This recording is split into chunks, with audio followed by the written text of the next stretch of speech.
నువ్వు నేను ప్రేమ latest promo. Vicky అయితే పద్మావతితో ఇలా ఛాలెంజ్ని విసురుతాడు. నువ్వు ఒక్కరోజు నా ప్లేస్లో సీఈఓగా ఉండి చూపించు.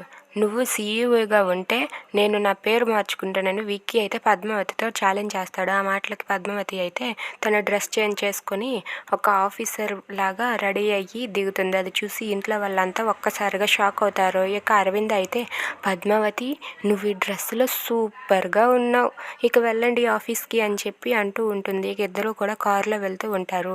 పద్మావతి అయితే తెగ స్టైల్ ఇస్తూ విక్కీ దగ్గర సారు నన్ను ఫాలో అవ్వండి అని చెప్పి విక్కీ దగ్గర తెగ ఎక్స్ట్రాలు చేస్తూ ఉంటుంది. అది చూసి విక్కీ అయితే ఎంత పొగరు అని చెప్పి అనుకుంటూ పద్మావతి వెనకాల ఒక అసిస్టెంట్లా విక్కీ అయితే నడుచుకుంటూ వెళ్తాడు. అది చూసి పద్మావతి రండి నన్ను ఫాలో అవ్వండి అని చెప్పి అంటుంది. విక్కీ అయితే అలా చూసి ఉండిపోతాడు. ఇక లోపలికి వెళ్ళాక అందరూ good morning madam, good morning అని చెప్పి అందరూ కంగ్రాచులేషన్స్ చెప్పి సార్ మీరు మేడంని సీఈఓ చేశారని చెప్పి బుకేలు గట్టా ఇస్తే ఆ బుకేలేమో పద్మావతి తీసుకొని విక్కీ మీదకి విసిరేస్తుంది.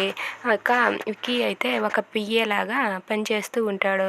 ఇక వాళ్ళు అడిగిన ప్రశ్నలకి పద్మావతి టకా సమాధానం చెప్పేసరికి విక్కీ షాక్ అవుతాడు. ఇక లోపలికి వెళ్ళి సీఈఓ చైర్లో కూర్చొని పద్మావతి అయితే ఎస్ ఈరోజు నేనే సీఈఓ అని చెప్పి తెగ ఓవర్ యాక్షన్ చేసేస్తూ ఉంటుంది. అది చూసి విక్కీ షాక్ అవుతాడు. మీకు నచ్చినట్లయితే లైక్ చేయండి, షేర్ చేయండి, సబ్స్క్రైబ్ చేసుకోండి. Thanks for watching.